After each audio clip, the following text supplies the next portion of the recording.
আসসালামু আলাইকুম রহমতুল্লাহি ওয়া বারাকাতুহু। সম্মানিত ভাই ও বোনেরা, এলেম আল্লাহ রাব্বুল আলামিনের পক্ষ থেকে বড় এক নিয়ামত। আল্লাহ সুবহানাহু ওয়া তাআলা যাকে এলেম দান করেন তাকে অনেক বড় কল্যাণ, বড় নিয়ামত, বড় সম্পদ দান করেন।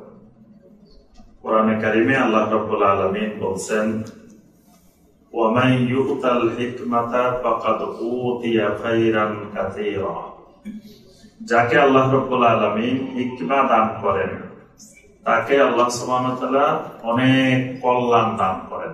সুবহানাল্লাহ। নবী সাল্লাল্লাহু আলাইহি ওয়াসাল্লাম হাদিসের মধ্যে বলেন, মান ইউরিদিল্লাহু বিহি খায়রান ইউফাক্কিহু ফিদ্দীন। আল্লাহ রাব্বুল আলামিন যাকে কল্যাণকর কিছু দিতে চান তাকে আল্লাহ রাব্বুল আলামিন দ্বীনের জ্ঞানের গভীরতা দান করেন। সুবহানাল্লাহ।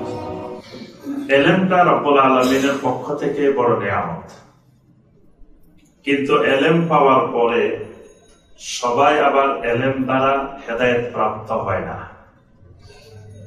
এলেম দ্বারা উপকৃত হওয়ার জন্য আরেকটা জিনিস লাগে, সেই জিনিসটার নাম হলো ফুরকান। সেই জিনিসটার নাম কি? নাম বলছি? ফুরকান। মনে রাখবেন, সেই জিনিসটার নাম ফুরকান। আল্লাহ রাব্বুল আলামিন অনেককে এলেম দেন কিন্তু ফুরকান দেন না। আবার অনেককে হয়তো এলেম কম দিচ্ছেন কিন্তু আল্লাহ রাব্বুল আলামিন ফুরকান দিয়ে দিচ্ছেন। যে ব্যক্তিকে ফুরকান দান করেন ওই ফুরকান দিয়ে ওই ব্যক্তি হক এবং বাতিল চিনতে পারে। যেই এলেমে হক বাতিল চিনা যায় না ওই এলেম থেকে আল্লাহর কাছে পানা চাইতে হবে, ওই এলেমের দরকার নেই। এই জন্য নবী সাল্লাল্লাহু আলাইহি ওয়াসাল্লাম দোয়া করার সময় বলতেন, আল্লাহুম্মা ইন্নী আসআলুকা ইলমান নাফিআ। হে আল্লাহ, আমাকে এমন এলেম দেন যে এলেমটা উপকারী, আমাকে উপকার দিবে, যে এলেম দিয়ে আমি উপকৃত হব, যে এলেম দিয়ে আমার পরিবার উপকৃত হবে, যে এলেম দিয়ে আমার সমাজ উপকৃত হবে, যে এলেম দিয়ে পৃথিবীর মানুষ উপকৃত হবে, আমাকে এরকম এলেম দেন। ওয়া আউযু বিকা মিন ইলমিন লা ইউনতাফাউ বিহি। আল্লাহ, আপনার কাছে ওই এলেম থেকে পানা চাই, ওই এলেম আমাকে দিবেন না যে এলেম দ্বারা উপকৃত হওয়া যায় না, উপকার পাওয়া যায় না।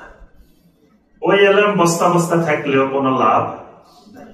এই জন্য যুগে যুগে অনেক আলেম পৃথিবীতে এসেছে, বস্তা বস্তা এলেম ছিল, এলেম আর এলেম, কিন্তু হেদায়েত পায়নি। এটা শুনতে একটু অবাক লাগে যে এলেম আছে এত বড় আলেম কিন্তু হেদায়েত পায়নি। এটা একটা অবাক জিনিস না? আমরা বলি যে আলেম হও, আলেম হও। আলেম হওয়া কি জন্য? হেদায়েত পাবে। আলেম হওয়া মানে তো হেদায়েত পাওয়া। আলেম হচ্ছে বড় বড় কিন্তু হেদায়েত পায়নি। আমি ধরেন একজনের নাম বলি, বাংলাদেশের সব আলিয়া মাদ্রাসা, কওমি মাদ্রাসা, সব মাদ্রাসা একটা তাফসীর পড়ায়। তাফসীরটার নাম তাফসীরে কাশফ।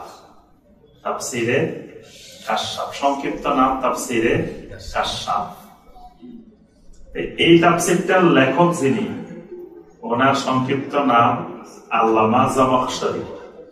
আল্লামা জামাখশরী। এই তাফসীরটা যিনি লিখছেন উনি মুতাজিলা। উনি এই জামাখশরী যিনি, উনার আকীদা হলো কি? মুতাজিলা। আচ্ছা, মুতাজিলা কি হকপন্থী না বাতিল? এই ব্যাপারে একেবারে সবাই একমত যে মুতাজিলারা বাতিল, ফিরকায়ে বাতিলা, বাতিল ফিরকা। আচ্ছা, এখন আসেন এই যে তাফসীরটা মুতাজিলা লেখা, মুতাজিলা লেখক, কিন্তু সারা পৃথিবীর সুন্নিরা, এই বিশেষ করে ভারতীয় উপমহাদেশের আহলুস সুন্নাহ ওয়াল জামাআহ সুন্নিরা তাদের মাদ্রাসায় এটা পড়ায়। তা আমাদের আগে যখন আমরা ছাত্র জীবনে পড়তাম, দেখতাম, তখন মনে প্রশ্ন জাগতো, ঘটনা কি? মুতাজিলার তাফসীর সুন্নিদের মাদ্রাসায় পড়ায় কেন? তো পড়ানোর মূল কারণ সেটা হলো উনি তাফসীরটা করেছেন সাহিত্যের ভঙ্গিতে, সাহিত্যের দৃষ্টিতে কোরআনের তাফসীর। মানে কোরআনে কারিমে আল্লাহ সুবহানাহু ওয়া তাআলা যে শব্দটা কোন অর্থে ব্যবহার করছেন, এই শব্দটা যেমন ধরেন আমি আয়াতটা বললাম ওমাই ইউতাল হিকমাতা, আল্লাহ পাক যাকে হিকমত দেন ফাকাদ উতিয়া খাইরান কাসীরা, আল্লাহ পাক তাকে অনেক কল্যাণ দান করেন। এই যে ওমাই ইউতাল হিকমাতা, এখানে আল্লাহ কিন্তু ইলম বলা হয়েছেন, ওমাই ইউতাল হিকমাতা।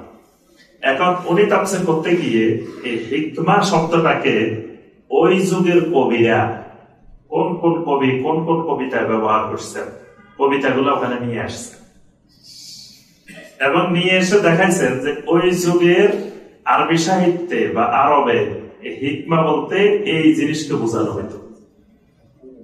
তাহলে আল্লাহ রাব্বুল আলামিন যখন কোরআন নাযিল করছেন তখন কোরআনেও ওই অর্থে আল্লাহ পাক হিকমা শব্দটাকে ব্যবহার করছেন। মানে আরবি পরিভাষাগুলো বুঝতে হইলে ওই জামানার আরবেরা এই শব্দটাকে কোন অর্থে বুঝান, কি বুঝতেন, ওইটা বোঝানোর জন্য আল্লাহ পাক ওই আয়াতটা নাযিল করেছেন, ওই শব্দটা নাযিল করেছেন। এই তাফসীরটা অন্যরা করতে পারে না। এরকম তাফসীর সুন্নিদের নাই। তো উনি মুতাজিলা হইলেও ওনার তাফসীরটাই সুন্নিরা পড়ায়। আমি যে কথাটা বলছি, যেই ব্যক্তি এইরকম একটা তাফসীর লিখছে উনি ছোটখাটো আলেম, বিশাল আলেম না, কিন্তু লোকটা হেদায়েত পায়নি, বড় তাফসীর লিখে ফেলছেন, বিশাল তাফসীর, এত ইলমের অধিকারী, কিন্তু হেদায়েত পায় নাই। হেদায়েত পাইলে কি সে মুতাজিলা থাকতো? হেদায়েত পাইলে তো সে আহলে সুন্নাত হয়ে যেত, সে তার মুতাজিলে থাকতো না।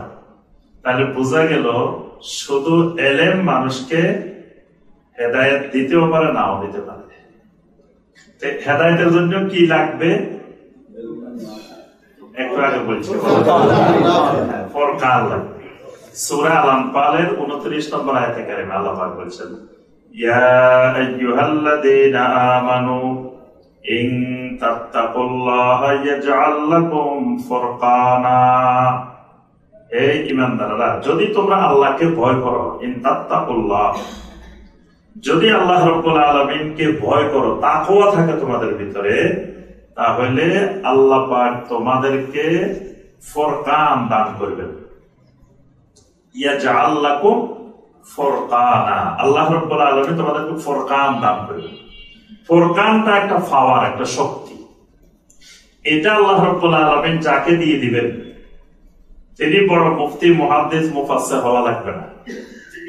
উনি বুঝে যাবেন যে এটা শিরক, উনি বুঝে যাবেন এটা বেদাত, উনি বুঝে যাবেন এটা কুফরি।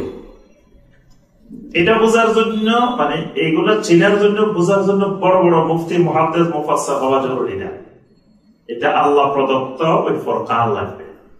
ওই ফুরকান না থাকলে বড় মুফতি হয়েছে কিন্তু শিরক চিনে না, বেদাত চিনে না, বেদাতের ব্যবসা করে, তাবিজের ব্যবসা করে। তাবিজের জায়েজ বানানোর জন্য যত রঙের যুক্তি, দলিল, প্রমাণ দরকার সব হাজির করে। একটা শিরক প্রতিষ্ঠিত করার জন্য বড় মুফতি কিন্তু দলিল প্রমাণ হাজির করে। তার অর্থ কি? তার অর্থ ইলম দিছে আল্লাহ, তাকে ফুরকান দেন। এই জন্য আমি যে কথাটা বলবো যে ইলমের চাইতে বেশি দরকার ফুরকান। এই জন্য আল্লাহ রাব্বুল আলামিনের কাছে চাইতে হবে ইলমান নাফিআ। ইলমান নাফিআ মানে ওই ইলম যে ইলমের সাথে ফুরকানও থাকবে। ইলম দ্বারা যাতে সঠিক রাস্তাটা চিনতে পারি, সঠিক রাস্তাটা দেখতে পারি। আল্লাহ পাক আমাদের সবাইকে সে তৌফিক দান করুন। এই জন্য ইলমের মাঝে অনেকগুলো আদাব আছে। এই আদাব গুলো রক্ষা করলে আল্লাহ পাক ইলমের সাথে ফুরকানও দিবেন। আল্লাহ পাক আমাদেরকে সে আদাব গুলো রক্ষা করা তৌফিক দান করুন।